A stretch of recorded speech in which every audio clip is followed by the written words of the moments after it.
Hello good morning all. இன்றைக்கான tarot card of the டே நம்ம எல்லோருக்குமே என்ன வருதுன்னு பார்க்கலாம். என்ன மாதிரி கைடன்ஸ் வருது ஆர் ப்ரெடிக்ஷன்ஸ் வருதுன்னு பார்க்கலாம். ஸோ இன்றைக்கான கார்டு என்ன அப்படின்னு நம்ம பார்த்தோன்னா 2 ஆஃப் ஸ்வாட்ஸ். ஸ்வாட்ஸ் சொல்லும்போதே தாட்ஸ் அண்ட் திங்கிங் தான். ஸோ இந்த பிக்சரை பார்க்கும்போதே உங்களுக்கு தெரியும் டிசிஷன் மேக்கிங்கில் கண்டிப்பாக அப்சைட் டவுன் இருக்கும். எதை சூஸ் பண்ணுறது அப்படின்னு சொல்கிற அந்த விஷயங்களில் நிறைய கன்ஃபியூஷன் இருக்கும். யாரை நம்பலாம் அப்படின்ற விஷயத்துலேயும் கன்ஃபியூஷன் இருக்கும்.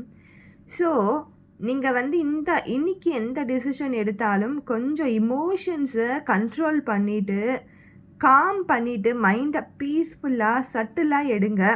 டிசிஷன்ஸை அப்படியே டப்பு டப்பு டப்புன்னு எடுக்கிற நாள் இது கிடையாது. ஏன்னா டிசிஷன் மேக்கிங்கே இன்றைக்கி கொஞ்சம் சரியில்லாமல் இருக்கும். எந்த முடிவுகளாக இருக்கட்டும், நீங்கள் இந்த வேலைக்கு போகலாமா வேண்டாமா, இந்த கோர்ஸை எடுக்கலாமா வேண்டாமா, லவ் பண்ணலாமா வேண்டாமா, எந்த டிசிஷனாக இருந்தாலும்